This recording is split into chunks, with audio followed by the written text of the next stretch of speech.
dilema dan moral dalam etika pengambilan keputusan. Yang pertama, perkenalkan, nama saya Didi Adian Utomo dari SD Wirogomo 2. Saya datang ke sini menjalankan tugas untuk melakukan wawancara kepada Bapak selaku pimpinan terkait dengan kebijakan-kebijakan yang Bapak. Yang pertama, apakah Bapak bersedia untuk saya wawancarai? Insya Allah bersedia. Terima kasih. Yang kedua, selama Bapak di SD Rawabungi 1 sudah berapa lama, Pak? Sudah 5 tahun, kurang lebih 5 tahun. Ini kan terkait dengan pengambilan keputusan, Pak, ya. Yang saya tanyakan pertama, bagaimana Bapak mengidentifikasi kasus-kasus yang merupakan dilema etika atau rujukan moral. Artinya ketika Bapak mau mengambil keputusan ada pertentangan batin ataupun yang lain sehingga menjadikan Bapak ragu atau tidak dalam mengambil keputusan itu, Pak. Adakah beberapa kasus, Pak? Tentunya ada. Dan ketika kami akan mengambil sebuah keputusan, tentu kami harus mengidentifikasi dulu. Yang pertama, kasus tersebut merupakan sebuah dilema etika ataupun merupakan sebuah rujukan moral. Dalam hal ini, yang kedua, kami setelah mengidentifikasi, yang kedua kami meminta pendapat dari teman sejawat tentang kasus tersebut, mana yang harus yang masuk ke dalam kategori kasus dilema etika dan mana yang masuk kategori rujukan moral, supaya nanti dalam pengambilan keputusan bisa diterima oleh sebagian besar warga sekolah utamanya atau instansi dan yang mengalami dalam hal ini kalau itu bersifat pribadi bagi pribadi yang mengalami kasus tersebut. Kira-kira adakah contoh konkret, Pak, terkait misalnya masalah yang Bapak hadapi ataupun kebijakan yang harus Bapak ambil terkait mungkin masalah yang ada di sekolah? Boleh minta contohnya? Ini demikian, ada anak yang sementara punya intelektual lebih, namun anak ini juga punya masalah yang kaitannya dengan keterlambatan masuk sekolah, katakanlah demikian. Kalau kita lakukan sesuai dengan prosedur atau perundangan, katakanlah berkali-kali menerima punishment dari sekolah. Nah, hal inilah kadang-kadang yang memberikan pengalaman bagi kami bagaimana menyikapi hal-hal tersebut supaya nanti anak itu tidak jera ke sekolah, tetap bersemangat, dan anak ini juga bisa memberikan prestasi di sekolah di kancah misalnya ada lomba OSN atau lomba Olimpiade Matematika dan lain sebagainya. Ini salah satu contohnya, dan itu betul-betul harus kami musyawarahkan atau kami meminta pendapat kepada teman sejawat yang ada di sekolah. Itu begitu. Tadi Bapak katakan bahwa ketika ada siswa yang mungkin pintar ya, Pak, ya, secara akademik, tetapi tingkat kedisiplinannya kurang, sehingga khawatirkan mungkin menimbulkan problematika gitu di sekolah. Artinya anak tersebut melanggar aturan sekolah. Kemudian langkah apa yang Bapak lakukan? Tadi sudah berkomunikasi, bermusyawarah agar si anak ini kembali atau sesuai dengan yang diharapkan? Pertama, kami komunikasikan dengan guru kelasnya. Kemudian yang kedua, kami panggil anak tersebut. Dan yang ketiga, kami juga minta informasi kepada orang tua yang ada di rumah tentang apa penyebab dari kejadian seperti yang anak alami itu, atau yang anak lakukan itu, penyebab itu apa di dalam rumah. Ini yang kami lakukan demikian. Kemudian dari apa yang Bapak tadi lakukan, kira-kira mana yang lebih efektif Bapak dalam pengambilan keputusan itu? Yang paling efektif itu adalah kami panggil orang tua. Kami panggil orang tua, kayak kita beritahu. Setelah kita beritahu kejadian yang sebenarnya terjadi, orang tua akhirnya lebih memperhatikan terhadap anak tersebut. Artinya ada komunikasi ya Pak? Ada komunikasi dengan orang tua. Kemudian adakah tantangan Pak? Maksudnya selama tadi pengambilan keputusan ataupun hambatan atau tantangan yang dihadapi ketika menghadapi kasus tersebut? Jelas kalau tantangan tentunya ada. Sementara tantangan itu dari dalam atau intern sekolah sendiri, dan juga ekstern, mungkin tantangan dari luar sekolah. Artinya kadang-kadang orang tua yang intern, kadang-kadang ada warga sekolah yang kurang mendukung. Dalam hal ini ada yang kurang setuju atau kurang mendukung. Kemudian tantangan yang dari luar, kadang-kadang orang tua dipanggil sekali belum tidak hadir. Nah, nanti baru 2 kali atau apa, karena kesibukan orang tua, atau mungkin orang tua punya jadwal yang menentukan. Kami persilahkan nanti orang tua untuk menentukan jadwal kapan mau datang ke sekolah. Oke, jadi ketika tadi ada tantangan atau hambatan, kemudian diambil sikap, tadi bertemu dengan orang tua. Ketika orang tua tidak bisa hadir sekali, maka akan dilakukan jadwal ulang ya Pak. Kemudian apakah bisa langsung selesai atau memerlukan waktu untuk beberapa waktu? Ya, biasanya kan hal semacam ini perlu proses, Pak. Perlu apa ya, katakanlah pantauan, pemahaman dulu. Orang tua memahamkan dulu terhadap orang tua, juga kepada warga sekolah yang lain. Utamanya kepada orang tua kita pahamkan terlebih dahulu, dan ketika nanti orang tua itu sudah menyadari dan atas kekurangannya terhadap anaknya tadi, orang tua entah itu perhatian, entah apa yang dia berikan kepada anaknya itu dirasa kurang, dan dia sudah menyadari hal itu, nanti insya Allah ini orang tua akan ikut membantu apa yang menjadi problem terhadap anak tersebut. Jadi Bapak sempat mengatakan bahwa ada hambatan dari dalam sekolah. Itu apakah anak tersebut mengalami gesekan dengan temannya atau bagaimana, sehingga ada membuat siswa itu mungkin enggan untuk berangkat sekolah, ataupun nanti aja lah, atau agak malas-malasan gitu? Kadang-kadang begini, memang ada trauma bawaan. Kami pernah di sini tuh ada salah satu anak dulu pindahan dari instansi lain, katakanlah dari sekolah lain. Nah, terjadi hal semacam itu. Ternyata dia punya trauma, apa itu namanya ya, trauma yang sangat membekas. Ketika di sekolah asal itu mendapat bullying dari temannya. Nah, ini akhirnya di sini juga ada trauma semacam itu terjadi di sini, dan alhamdulillah itu bisa kami kurangi trauma itu, dan dari Bapak Ibu guru kelasnya sudah memberitahukan kepada teman-temannya supaya untuk menjaga teman yang mengalami hal tersebut.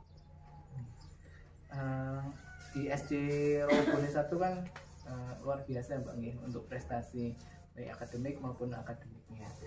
Saya sendiri termasuk kemarin sempat bertanya kepada Bapak Ibu guru yang lain, Robin satu luar biasa gitu.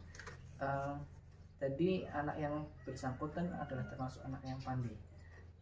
Bagaimana Bapak untuk memfasilitasi anak tersebut, Pak, ketika melihat anak yang pandai, punya potensi, kemudian ingin dikembangkan? Kami fasilitasi dengan mungkin ada tambahan waktu untuk anak-anak tersebut. Kita berikan pembinaan khusus untuk anak-anak tersebut yang dilakukan oleh Bapak Ibu guru di kelasnya masing-masing. Ini biasa sudah dilakukan oleh Bapak Ibu guru. Nah, itu yang membuat mungkin katakanlah seperti tambahan peningkatan kemampuan di situ mungkin. Dan ketika itu ada Bapak Ibu guru yang khusus menangani hal-hal tersebut. Artinya ada pembinaan khusus ya Pak, ya, terkait anak-anak yang berprestasi itu. Kemudian apakah ada faktor yang membantu atau mempermudah dalam Bapak mengambil keputusan dari kasus-kasus yang Bapak alami? Faktor-faktor yang membantu terutama adalah teman sejawat, itu yang pertama. Kemudian kesediaan teman sejawat yang ikut proaktif dalam menyelesaikan masalah-masalah yang ada di sekolah, termasuk juga faktor dari wali siswa yang proaktif apabila terjadi hal-hal yang tadi katakanlah seperti anak yang mengalami demikian, kemudian nanti wali siswanya kita beritahu dan kita beritahu di sekolah, beliaunya merasa berterima kasih sekali dan ikut membantu mendukung hal-hal tersebut. Termasuk tadi Bapak Ibu guru, kemudian wali siswa nih Pak. Ada lagi nggak Pak untuk terkait tadi hal yang menjadikan membantu mungkin fasilitas sekolah ataupun komite ataupun dari luar dari dinas? Kalau fasilitas sekolah kami juga adanya semacam ini. Kemudian tambahan mungkin dari komite sekolah, sebagian anggota kepengurusan komite sekolah yang ikut mungkin memberikan sebuah pembinaan, entah itu dalam waktu ketika ada peringatan hari-hari besar keagamaan, kita undang beliaunya untuk kami persilahkan untuk memberikan sebuah tanggapan atau memberikan sebuah ceramah kepada anak-anak.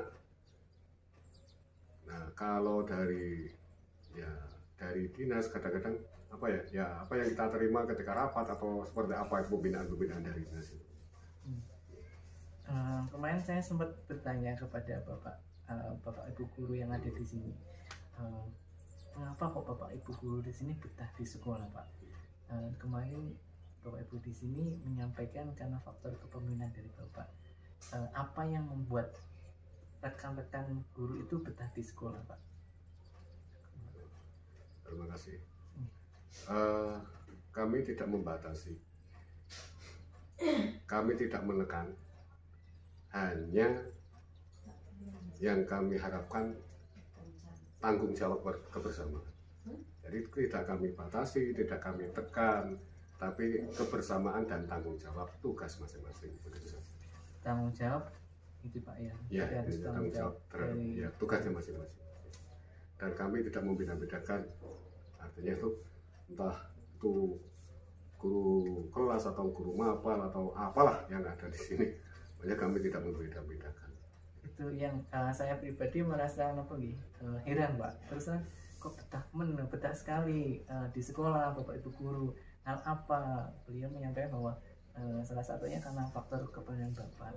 Tadi Bapak menyampaikan bahwa yang utama adalah tanggung jawab masing-masing. Akhirnya ketemu nih, maksudnya penasaran saya terjawab. Artinya Bapak memberikan tanggung jawab penuh kepada Bapak Ibu guru yang lain. Kemudian yang terakhir tadi ada keputusan yang diambil, kemudian ada atau tidak Pak pengalaman atau pengambilan keputusan itu yang dapat Bapak ambil sebagai pengalaman yang baik untuk ke depan? Setiap keputusan tentu kami memang tidak lepas dari pertimbangan teman-teman. Tidak. Jadi kami nyun sewu bisa dikatakan tidak memaksakan kehendak. Jadi apapun yang menjadi keputusan dan itu sudah atas kesepakatan bersama, inilah yang akan menjadi pedoman kami dan pedoman bagi Bapak Ibuku semua yang ada di sini. Dan itu sudah menjadi kebiasaan bagi kami, sehingga kami hanya kepada Bapak Ibu guru atau kepada warga sekolah itu tinggal katakanlah memantau saja. Jadi tidak kami terus menekan, bukan, tapi hanya ikut menegakkan, memantau apa yang sudah menjadi keputusan kita bersama. Artinya yang pertama harus musyawarah itu, Pak? Musyawarah dulu, karena segala sesuatu tidak dapat selesai dan tidak akan dapat diterima dengan hati yang lapang oleh semuanya apabila keputusan itu tidak kita musyawarahkan. Artinya ketika sudah menjadi musyawarah atau keputusan, kemudian diberi tanggung jawab penuh untuk melaksanakan itu, kemudian Bapak pantau, setelah itu hasil nanti kembali kepada ketika misalnya lomba, artinya ya, rezeki itu, rezeki, Pak. Kami tidak menarget, tidak. Gitu, Pak. Yang terus terang saya pribadi memang kemarin sempat bertanya-tanya karena merasa iri yang baik ya, Pak. Iri artinya melihat prestasi SD Rogun 1. Terima kasih Bapak untuk wawancaranya. Terima kasih sudah menjawab pertanyaan-pertanyaan dari saya. Kemudian sebelum ditutup, nanti rekaman ini akan saya upload ke YouTube. Apakah Bapak bersedia? Silakan. Iya. Artinya untuk memenuhi tugas itu, rekaman ini akan saya upload di YouTube, kemudian nanti akan dikirim sebagai tugas. Iya, silakan. Terima kasih Bapak untuk waktu yang diberikan. Mohon maaf apabila saya bertanya ada kekurangannya. Saya mohon maaf yang sebesar-besarnya. Sama-sama, mudah-mudahan bermanfaat. Terus Mbak. Udah Mbak.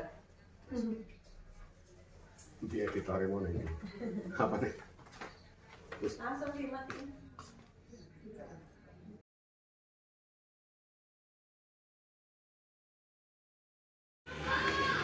Selamat pagi Pak Bapak. Selamat pagi. Saya kawan guru penggerak dari SD 2 mau minta tolong Pak Handoko untuk melakukan wawancara terkait dengan modul pembelajaran 3.1 SDK kelima dalam pengambilan keputusan. Ya. Yang pertama, selama Bapak menjadi pimpinan di sekolah Bapak, bagaimana Bapak mengidentifikasi kasus-kasus yang merupakan yang menjadi dilema atau dilema etika atau rujukan moral? Memang suatu permasalahan yang kita hadapi sering dengan jarak atau selisih yang sangat dekat, sehingga sering membuat kita menjadi ada sedikit kebingungan untuk memilih yang mana. Namun dari hal tersebut tentu saja kita prioritaskan mana yang lebih didahulukan. Jadi dari dua pilihan tersebut, misalnya dua pilihan itu tetap kita pertimbangkan mana yang lebih prioritas, yaitu baru kita pilih atau kita dahulukan yang kita prioritaskan tersebut. Sebetulnya suatu hal yang menjadikan bingung untuk memilih, namun ya masih kita timbang lagi untuk memilih yang lebih bisa didahulukan. Ya, artinya prioritas yang diutamakan dulu mana nih? Ya, prioritas yang kita dahulukan. Walaupun perbandingannya sangat tipis itu tadi, tetapi tetap kita pilih yang lebih prioritas lagi. apakah selama ini dalam ada kasus atau pengambilan keputusan yang membuat Bapak ragu, atau misalnya ada pengalaman yang apa nggih jadi bimbang selama ini, ada nggak tuh Mbak? Ya sebetulnya juga ada, karena sering kali permasalahan yang harus kita hadapi dengan dampak yang sangat membuat kita sulit untuk memutuskan. Tentu saja ada, misalnya ketika penerimaan siswa baru, yaitu pimpinan siswa baru dari kepala desa telah memutuskan untuk semua siswa yang berdomisili di Wirodomo atau warga masyarakat Wirodomo harus sekolah di Wirodomo. Akhirnya yang tidak bisa keluar dari Wirodomo. Ini kita dirinya ikut melaksanakan mendekatkan diri di dalam hal tersebut, tetapi juga menjadikan hal tersebut menjadikan kesulitan kita. Nah, apakah kita harus menghadap ke Pak Lurah untuk mencegah itu atau membiarkan saja, karena sebetulnya mereka juga memang punya hak, tapi sekolahan juga membutuhkan. Nah, ini yang sering menemukan. Jadi apakah kita tetap berdiam diri di sekolah untuk menunggu mereka, atau kita berjalan menuju ke orang tuanya atau ke Pak Kepala Desa. Jadi tadi salah satu langkah-langkah atau kegiatan dalam pengambilan keputusan yang Bapak lakukan tadi bekerja sama, Pak. Bekerja sama, ya. Dengan bekerja sama dengan masyarakat, dengan kepala desa, dengan teman-teman sekerja. Terus langkah atau prosedur yang Bapak lakukan dalam hal pengambilan keputusan itu, Pak? Ya. Untuk mengambil keputusan, ya akhirnya ya kita bermusyawarah dengan teman-teman, kemudian ya kita sampaikan kepada Pak Kepala Desa, kemudian kita memberitahukan kepada warga masyarakat melalui wali murid yang ada, kita beritahukan ya hasil sebetulnya sudah lumayan, ada pendekatan ke masyarakat, ke kepala desa, perhatiannya bahkan yang bukan digariskan oleh kepala desa untuk ke SD kita, masuk ke SD kita, akhirnya bisa seperti itu. Pendekatan itu satu pendekatan yang lagi ini Pak, sedang di pendekatan musyawarah atau mungkin yang lebih konkret dari konkretnya ya kita awali dari musyawarah dengan teman-teman, kemudian kita mengundang komite, kita bersama komite bersama, kemudian kita hadir ke kepala desa. Juga kita melakukan semacam ulang tahun Natalis di Wirodomo juga, kemudian kita untuk memberikan penjelasan kepada masyarakat agar mereka menyadari bahwa sekolahan ini terbuka untuk semuanya. Tadi terkait dengan PPDB ya Pak, ketika sudah melakukan sebagaimana yang tadi Bapak sebutkan, ketika hasilnya tidak sesuai dengan yang Bapak harapkan, langkah apa yang Bapak lakukan? Untuk itu bisa saja bisa terjadi tidak sesuai harapan. Hal daya tarik aja, daya tarik sekolah kita tingkatkan. Jadi kita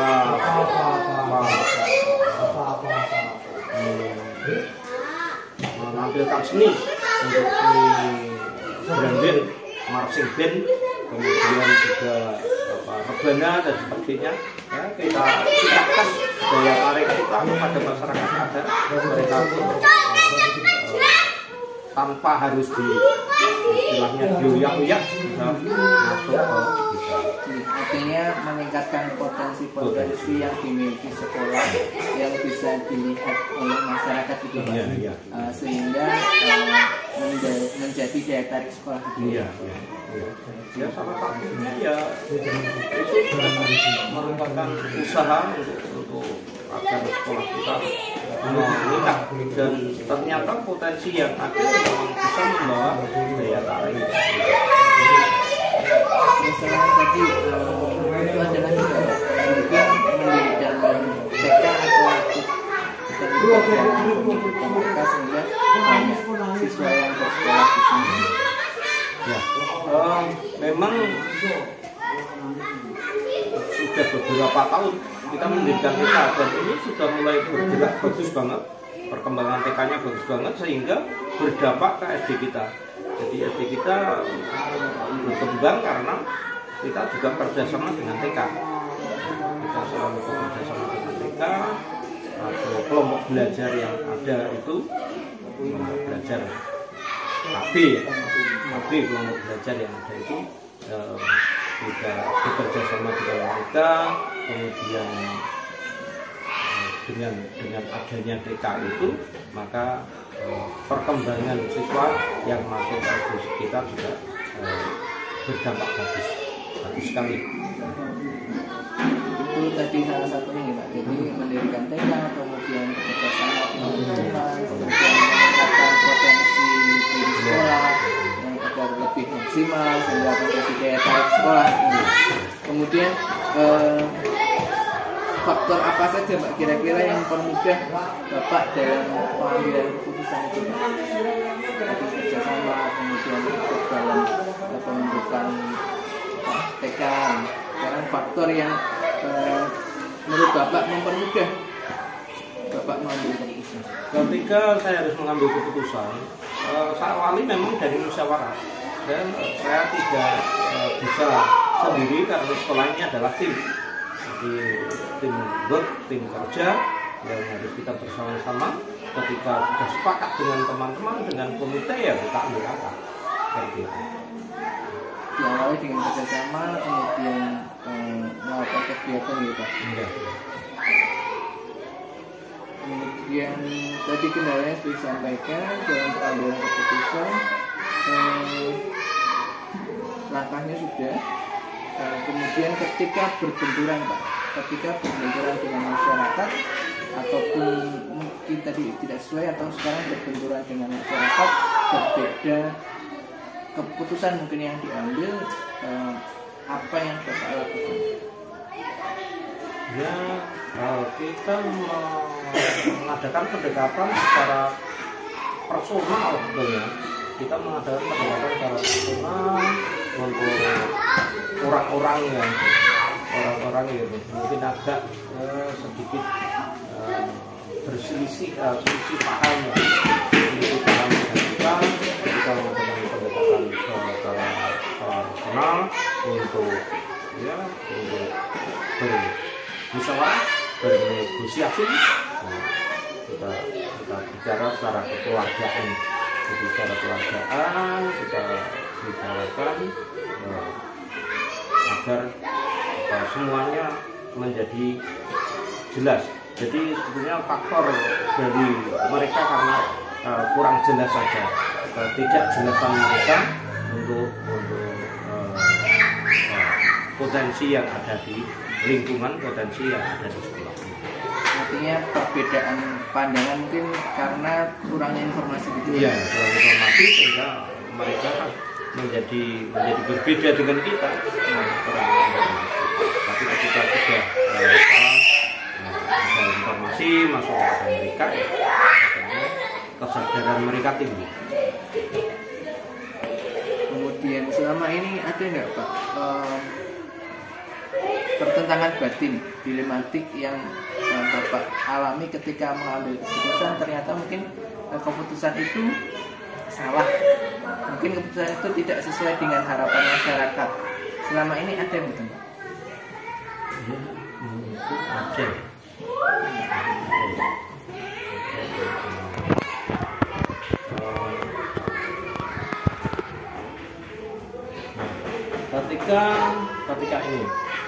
Ketika tanah longsor di sebelah kita ini digunakan untuk menguruk sekolahan, jadi halaman sekolahan itu diuruk dengan tanah longsor, walaupun itu juga dari biaya mereka, dari biaya masyarakat, dari biaya pemerintah daerah mungkin itu diusung ke kita untuk menyingkirkan tanah yang menutup jalan itu. Kemudian untuk pertentangan batin kita karena tanah itu adalah bercampur dengan batu adalah mungkin juga milik masyarakat karena merupakan talus ya. Namun dari tugas yang mengusung tidak mungkin untuk memilih batu-batu itu dengan tanahnya untuk punya duduk ke sini semua, dan saya juga bertanya-tanya yang punya terus gimana ini pertentangan batin kita, tapi ternyata tidak masalah apa ya. Saya bersyukur mereka karena itu bencana ya.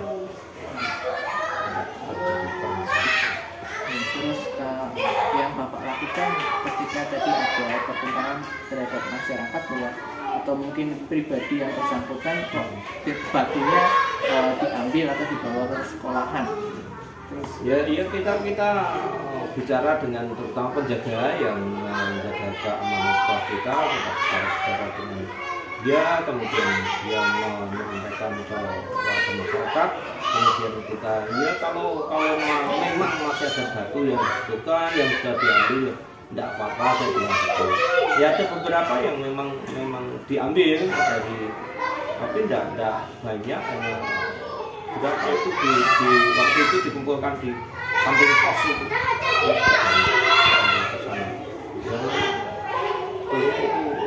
Hak mereka, jadi kalau diambil tidak apa-apa. Kemudian yang terakhir Bapak,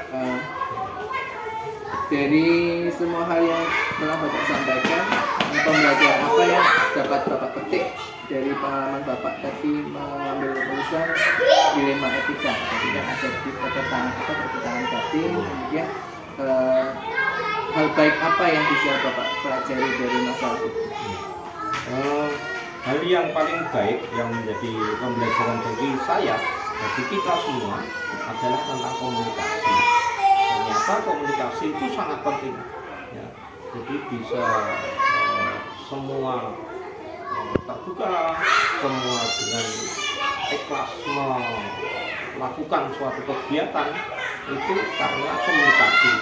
Kalau komunikasi dijaga dengan baik, dilaksanakan dengan lancar, maka semuanya bisa berjalan dengan baik. Jadi Bapak, tadi saya bertanya tentang pengambilan keputusan. Terima kasih untuk waktu yang diberikan. Apabila saya dalam bertanya ada kurangannya, saya mohon maaf yang sebesar-besarnya. Terima kasih untuk waktunya. Terima kasih.